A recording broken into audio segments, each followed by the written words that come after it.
Dear Kat, my son committed suicide last year and I'm still so mad at him. I know I should let go of my anger, but I just can't. He left a wife and child behind, and I can't believe he could do this to us. Were you mad at your daughter, and how did you get past it? Signed, Esther. Dear Esther, oh gosh, this is a hard one. Yes, I was furious. My daughter promised me she would never do it, and yet she did.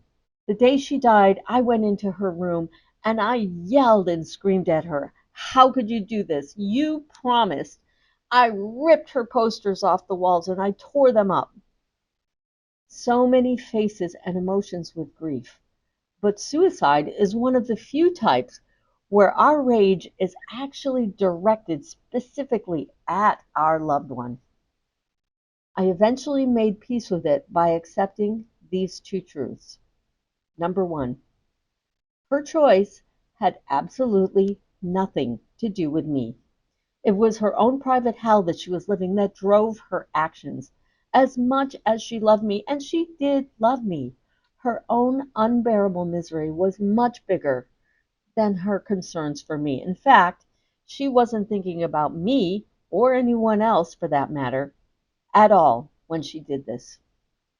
Number two, no matter how much we want to, we cannot control another person, even in my case, a child under my care. If they make up their mind to go, they will find a way to do it, and we can't stop them.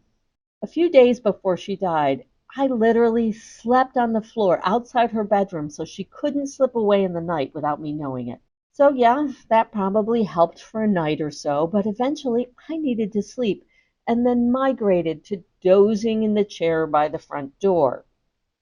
That's unfortunately where I awoke at 5 a.m. on the morning of her death. We literally can't watch them 24/7. This was her path, and as her mother, I did whatever I could to guide her and prevent it. But we do not get to choose the path of another human being, and in my case, even a child. My best advice to you is to let go of trying to understand it or change or wish you could change what you can't.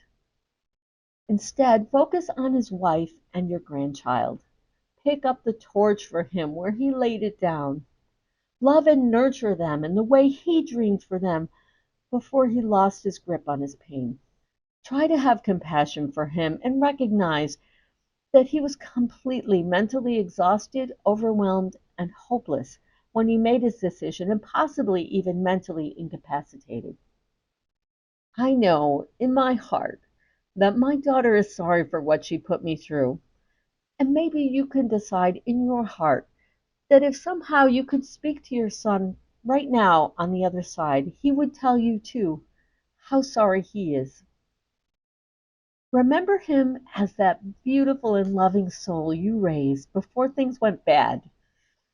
That is the pure heart who came to this earth, and that is who he is, and who you will be honoring through your love for his family. Life can be harsh and cruel, and it's not your beautiful, sweet son who did this, but what the world did to him that caused him to lose his way. I hope that helps. Love, Catherine.